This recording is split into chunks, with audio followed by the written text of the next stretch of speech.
The oceans are the very foundation of human life. Covering over 70% of the Earth's surface, not only have the oceans always been a prime source of nourishment for the life they helped generate, but from earliest recorded history they have served for trade and commerce, adventure and discovery. Undoubtedly, the ships that navigate the globe and the able men and women who construct and crew them are living proof of human ingenuity and courage. Shipping today is perhaps the most international of the world's industries, serving more than 90% of global trade. The expanse of the globe seas is also, through the instrumentality of ships, a means of convergence between continents and countries.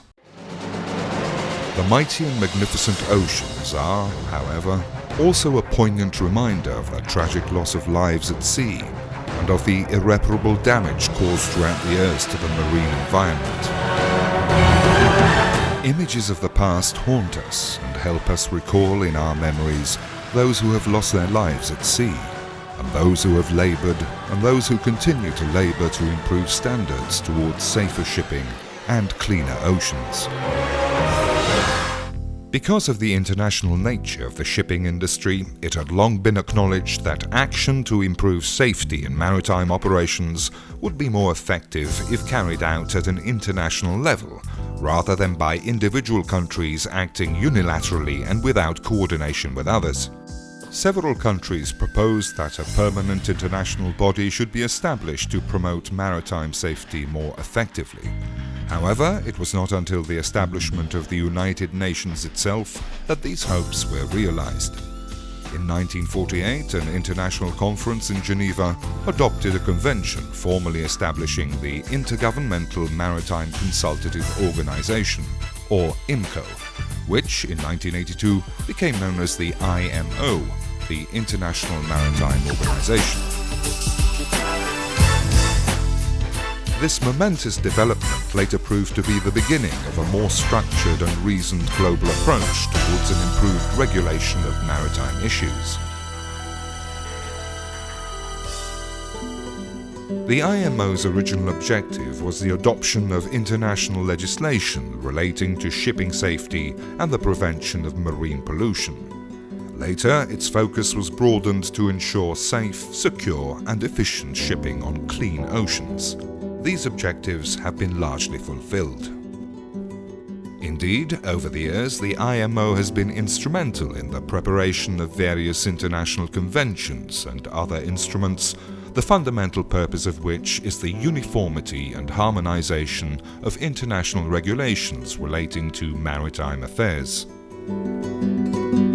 Ensuring that shipping is as safe, secure, efficient, and environment-friendly as it can be requires a truly global regulatory framework, and that framework is provided by internationally applied measures adopted by the International Maritime Organization.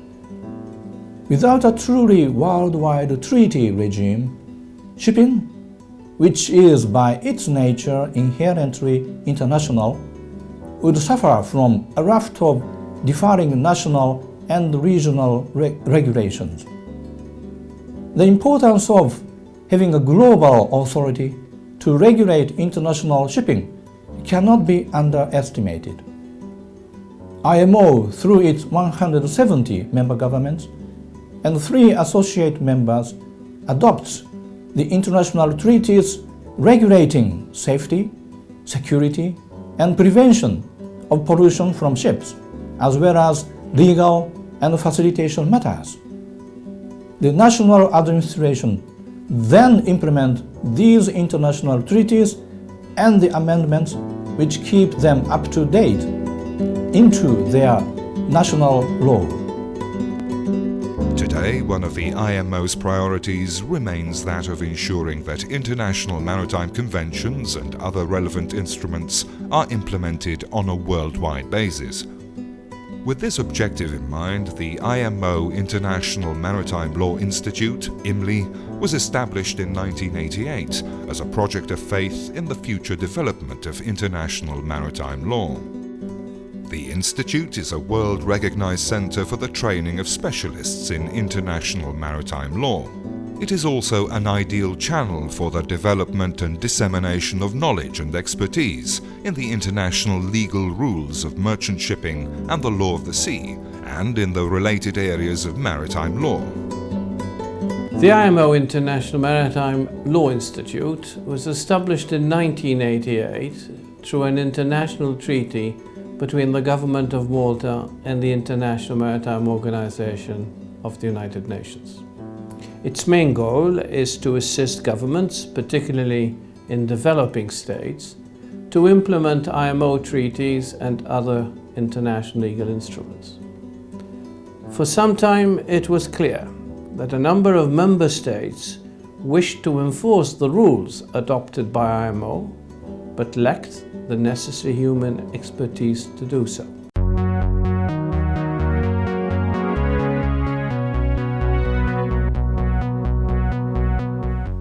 Legal training at IMLI places great emphasis on international regulations and procedures for furthering the purposes and objectives of the IMO. In particular, states require the skills and expertise of persons trained to prepare and draft legislative instruments for the effective implementation of the internationally applicable standards within a domestic context. Over 600 candidates hailing from over 125 states and territories have successfully completed their studies at IMLI since the Institute's inception. What is of greater significance is that today's graduates of the Institute occupy senior positions in their country's highest institutions. IMLI graduates have gone on to become heads of state, ministers, chief justices, and senior members of the judiciary, attorney generals, ambassadors, and high-ranking officials in maritime administrations.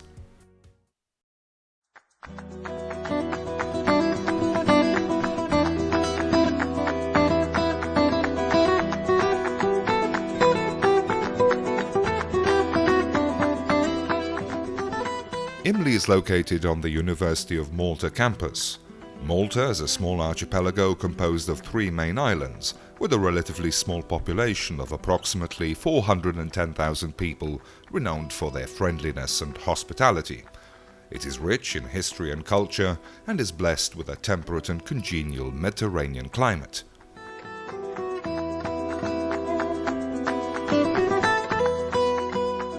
The country's dependence on its tourism industry also helps to make stays in Malta highly interesting and culturally enriching. Malta's numerous archaeological sites and other historical buildings and monuments bear witness to an intriguing history stretching back to prehistoric epochs, well beyond Phoenician times, and interlacing the cultures and civilizations that later swept the Mediterranean region. Each culture has left at least transient visible traces on Malta's history. The Carthaginians, the Romans, the Arabs, the Normans, the Aragonese, the Knights of St. John of Jerusalem, the French and the British have all left a legacy to posterity, making Malta's cultural heritage unique. Since time immemorial, Malta's destiny has been inextricably linked to the sea. Its strategic location, as a focal point of the Mediterranean, and its excellent deep and sheltered harbours have contributed to make Malta an important maritime centre. In particular, its harbours, which have always provided a safe and useful haven on the major sea routes traversing the Mediterranean, have established Malta as a major crossroad for trade and, more recently, as an important transshipment and bunkering station, and as an important stop on passenger cruise liner routes. In the broader Mediterranean region, maritime navigation, trade and commerce have traditionally flourished under the influence of widely accepted rules of maritime law, at times codified, such as the Consolato del Mare, which was probably amongst the earliest known attempts to regulate maritime affairs. Within this context, Malta has also benefited from this ancient maritime legal tradition, which has fostered the study and practice of maritime law in the island's legal profession. Malta's geographical position also places it within easy reach of most countries. All this makes Malta an ideal site for an international seat of learning. Well, it is really a distinct honor and pleasure for me to be able to visit IMLI. And this is my first visit to Malta. IMLI has been contributing greatly to the rule of international law and maritime law in law of the sea matters. And I'm also particularly honored to have been offered a plaque commemorating my first visit to IMLI. We have already very good working relations between IMLI and ITLOS, our tribunal, but with the presence of Judge Atta since last year, our relations are even more strengthened. I was also honored and privileged to have been able to lay the flowers to late Ambassador Pardo's statue. I saw him during the third conference on the law of the sea in the United Nations, but I was a young diplomat, so I didn't have really the chance to talk with him personally. But I had the chance to see him in those days in the United Nations conference rooms. So for many reasons, it is really a very fruitful visit for me to IMLI and also to Malta.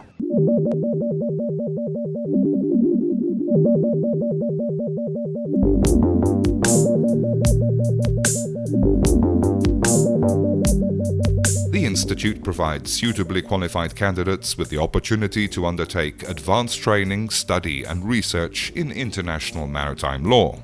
In order to promote the integration of women in the formulation of national and international legislative instruments, 50% of the places on the Institute's program are reserved for suitably qualified women candidates. The Institute promotes research through appropriate programs for the effective global implementation of international conventions and other international instruments towards improved safety at sea, maritime security, and the prevention of marine pollution. The ability of all states, particularly that of developing states, to implement international conventions and instruments adopted by the IMO and other relevant international organizations is the Institute's paramount consideration. It is recognized that all states must have an appropriate legal infrastructure for the reception of international rules of law into their domestic legal systems. Such infrastructure must also provide adequate machinery for the review, revision and modification of the applicable legislation, thereby allowing the municipal body of laws to keep abreast of international developments. For these reasons, the state, as well as the relative shipping industry, requires the services of selectively trained legal personnel having specialization in maritime law. IMLI provides this specialized training through its different programs and courses. IMLI offers a Master of Laws degree in International Maritime Law, LLM, a research degree program in International Maritime Law, an advanced diploma in International Maritime Law, and several short courses. The program leading to the award of the degree of Master of Laws, LLM, in International Maritime Law is the Institute's hallmark program. Its main purpose is to train legal advisors in relevant areas of international maritime law, including international law of the sea, international marine environmental law, international maritime security law, and shipping law. The program is open to law graduates of any country who intend to pursue their legal careers in the field of maritime law, whether in the public or private sectors, whether in practice, administration, or in academia. The duration of the program is 1 academic year, beginning in early September and ending in early May of the following year. The program followed is intensive and student achievement is highly competitive. The teaching program is delivered by the resident academic staff of the Institute and by visiting fellows who are practitioners and academics of international repute in various fields of maritime law. My first association with IMLI was in the 1980s. Shortly after my tenure as chairman of the IMO Legal Committee, the Secretary General asked me if I would be willing to review a draft syllabus and comment on it that had been prepared for an International Maritime Law Institute, and informed me that the institute would be located in Malta. I did review the syllabus and I found it excellent then, and as it has developed from that point, it is superb. Now I have been teaching once or twice a year at IMLI for just over 20 years. So I've had an opportunity to effectively observe the development of the Institute from its very beginnings. What I could say about it is that it was an ambitious plan, that the plan has been fulfilled, that it has in fact prospered beyond the fulfillment of the plan and developed into not only a unique institution, but one that the world can little do without if it knows exactly what is going on here and how many influential graduates IMLI has produced, and also the people who have put the great effort that they have into the development of IMLI here in Malta from the early 1990s.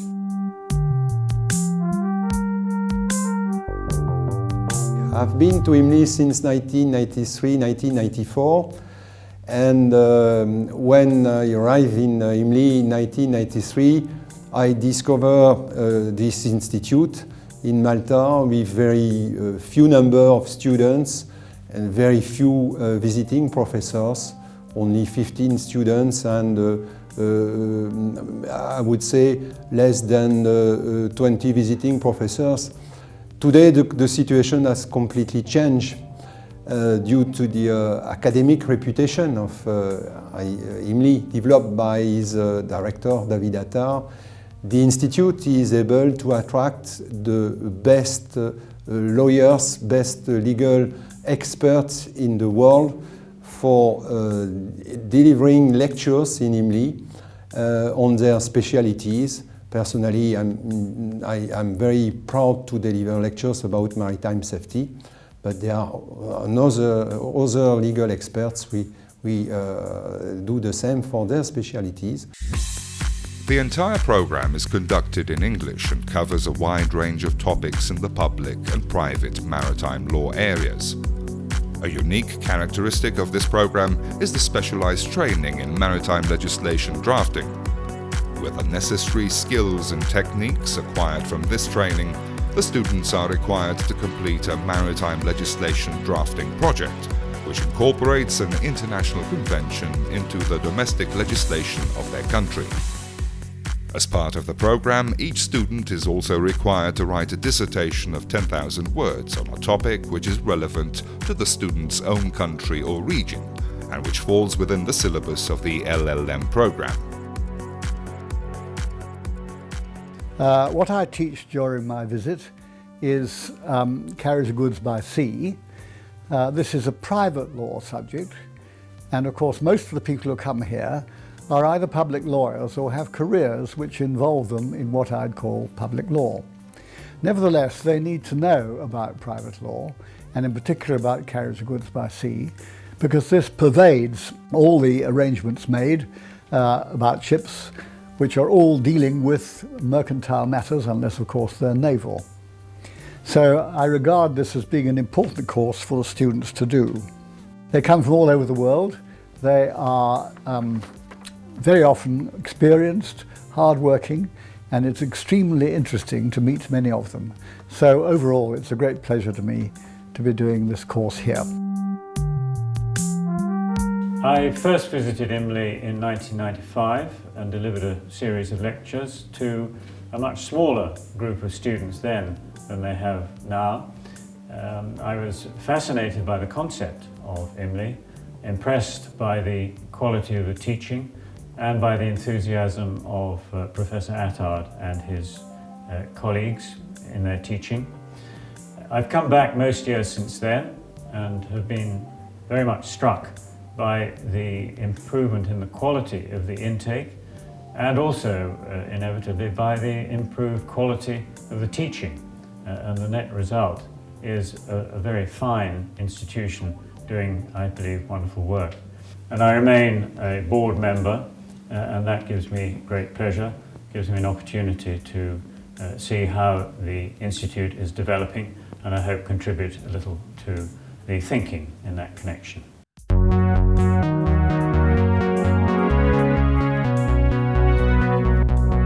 At the end of every academic year following graduation, the new IMLI graduates and some members of the faculty undertake a field trip to London. The field trip introduces IMLI graduates to major shipping institutions such as the Lloyd's of London, Lloyd's Register, the UK P&I Club, Trinity House, the International Oil Pollution Compensation Funds, IOPC funds, as well as the IMO. At IMO, graduates have the opportunity to meet the Secretary General, as well as members of the Legal Division, the Technical Cooperation Division, and Geographical Focal Point representatives. During the field trip, the graduates become acquainted with the mechanisms and practical operation of all the theory which they had studied during the academic year, making this a unique opportunity for the graduates to develop contacts within the field of international shipping.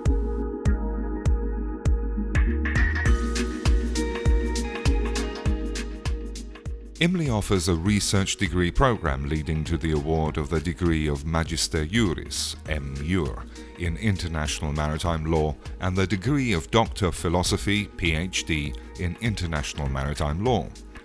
Candidates are expected to undergo their studies in IMLI's research degree program with a high degree of independence. Thus, the program can be largely undertaken from abroad. Candidates are assigned individual academic supervisors drawn from a list of internationally recognized experts. Studies for the M.Jur degree are to extend over a period of 1 academic year after enrollment in the program.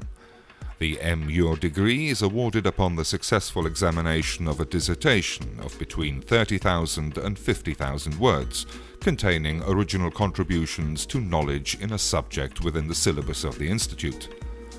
Prospective candidates for the M.Jur program must hold a first degree in law or a master's degree from a recognized university. Studies for the PhD degree shall extend over a period of not less than 2 and not more than 4 academic years after enrolling as a candidate for that degree. The PhD degree shall be awarded upon the successful examination of a thesis of between 80,000 and 100,000 words, containing original and significant contributions to knowledge in a subject within the syllabus of the Institute.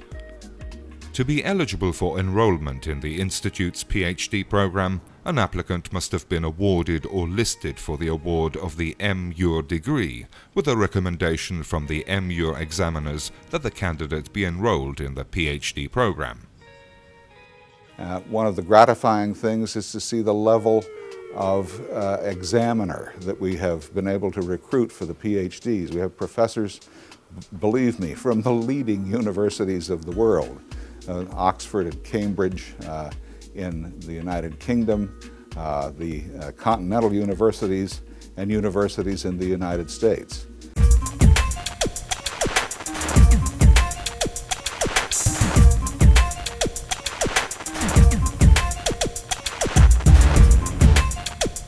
The Advanced Diploma in International Maritime Law program, which was launched in 2005, is designed to benefit professionals, including those at the most senior levels, who are involved in maritime practice both in the private and in the public sectors, and who, because of their careers, are unable to be away from their jobs for any length of time in excess of a few weeks per year.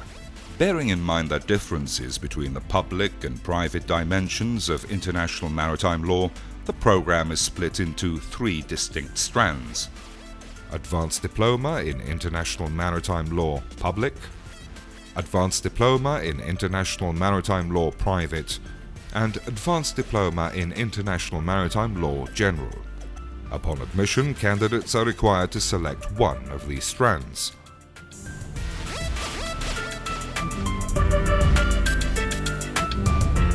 Teaching at IMLI's LLM program is based on the modular system. It is therefore possible for a small number of applicants to attend these modules as self-contained courses. These courses are open to non-lawyers as well. IMLI has often been required by governments and international bodies to organize specific short-term courses, which focus on subjects covered by its academic syllabus. In such cases, courses are tailor-made to meet the specific requirements of the organizers and to bring them up to date with the latest developments in their areas of interest. Upon completion of the course, students are issued a certificate of attendance. I have been lecturing at the International Maritime Law Institute for 13 years now, and it has always been a wonderful, fulfilling experience. Since I started lecturing at IMLI so many years ago, the institution has gone through a tremendous success and reputation, confirmed and emphasized on many occasions by General Assembly of the United Nations and by the academia. IMLI is a unique place, bringing together students from all over the world and connecting different traditions, cultures, legal systems, languages. And while the politicians and many others are just talking about the importance of intercultural dialogue, IMLI is in fact doing it. I can say without hesitation that we here at IMLI, we don't educate only minds, we do educate also hearts. And in short, IMLI can be described with just one word: brilliant.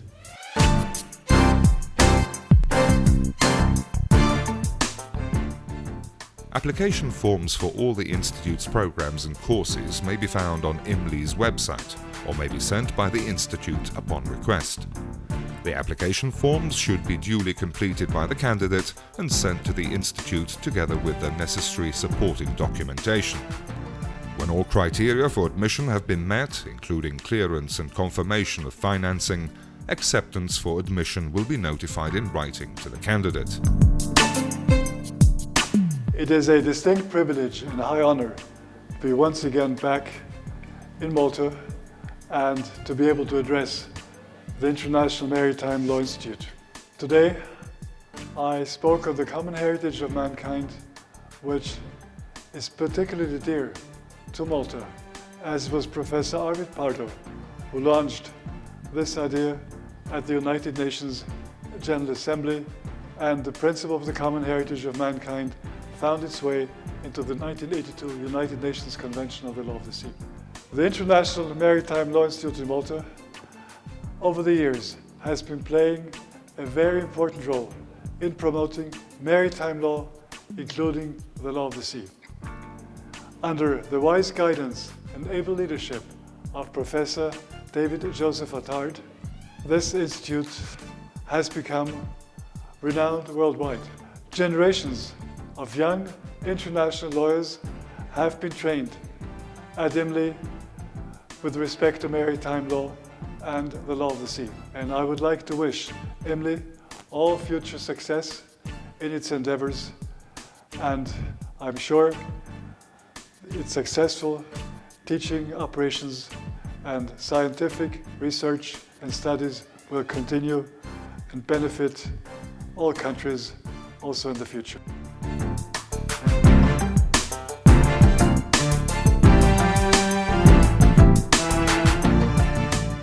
I would like to underline the importance and the positive role of IMLI because there are different advantages which may be underlined. The first one is that education is the primary goal of IMLI, and you know that without a proper education, transmission of knowledge, the rule of law will fade away. You need to know the rule of law in order to advise your government, to advise your clients properly.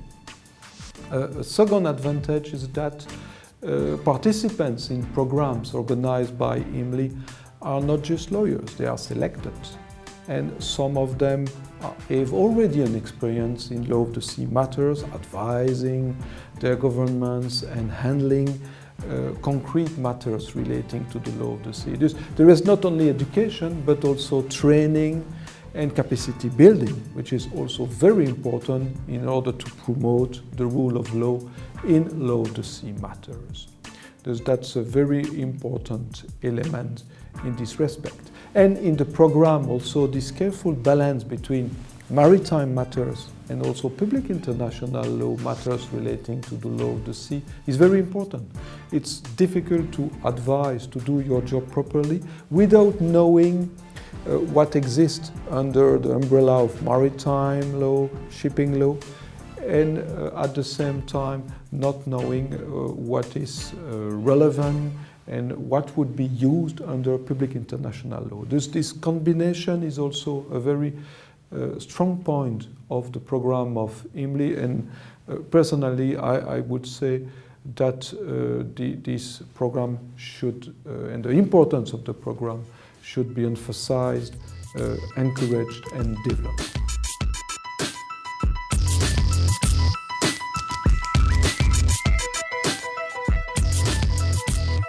The Institute's library was set up concurrently with the establishment of the Institute.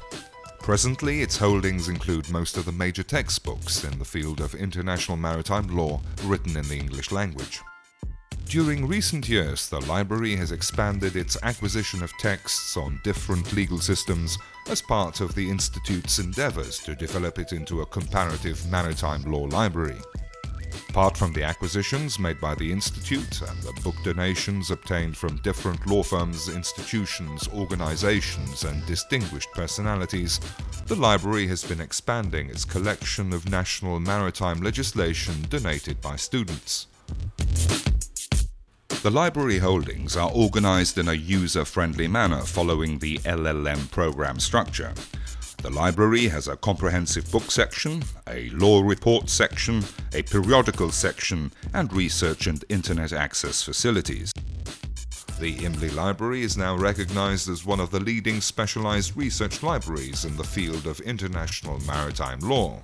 The facilities offered here are, I think, extremely good.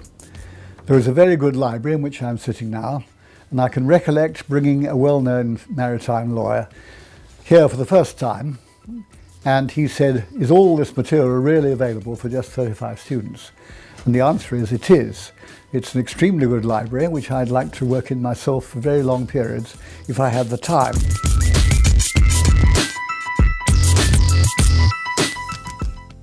IMLI's contribution towards the objectives of the IMO is best reflected in the work of its graduates, as they, in turn, contribute towards the implementation of international maritime standards in their respective countries. Furthermore, IMLI, through its graduates, is also an instrument towards the progressive development of international maritime law. Therefore, in international fora, it is not uncommon to find IMLI graduates leading national delegations to IMO meetings and diplomatic conferences. At the 97th session of the IMO Legal Committee held at IMO headquarters in November 2010, 21 IMLI graduates represented their countries before the committee and made a significant contribution to the committee's deliberations. During the same session, an IMLI graduate, Mr. Kofi Imbia from Ghana, was appointed as the chairman of the legal committee. The Italian delegation, which proposed Mr. Imbia for the position, highlighted the fact that in 1991 he was awarded the degree of Master of Laws, LLM, with distinction by the IMO International Maritime Law Institute and received the IMO Secretary-General's Award for Best Overall Performance. During the 61st session of IMO's Technical Cooperation Committee, Mrs. Nancy Karigithu, an IMLI graduate from Kenya, was unanimously elected as its new chairman for the year 2012-2013.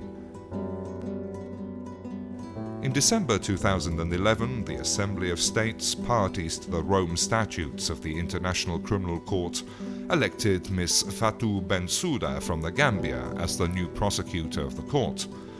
In her bio announcement, it was noted that Ms. Bensouda holds a master's degree in international maritime law from IMLI and is the first international maritime law expert of the Gambia.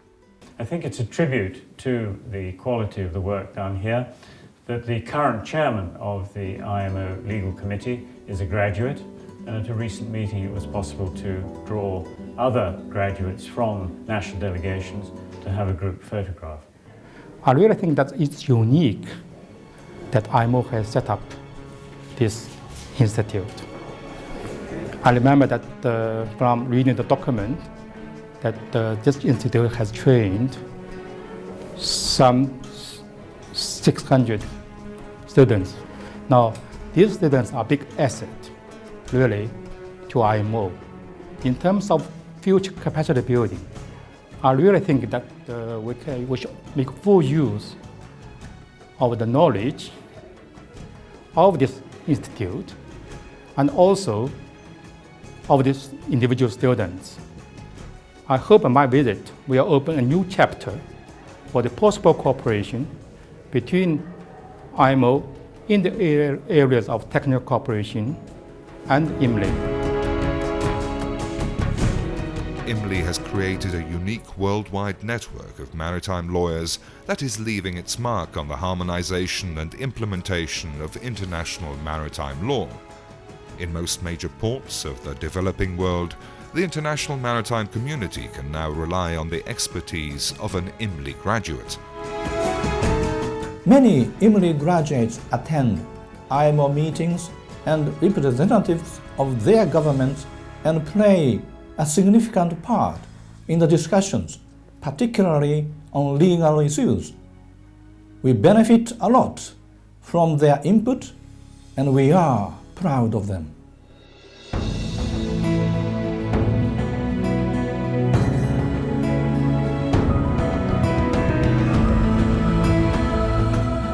We are confident that this proliferation will continue with the successful rites of passage of other eligible candidates through the portals of the Institute, which continues in its professed objective to serve the rule of international maritime law.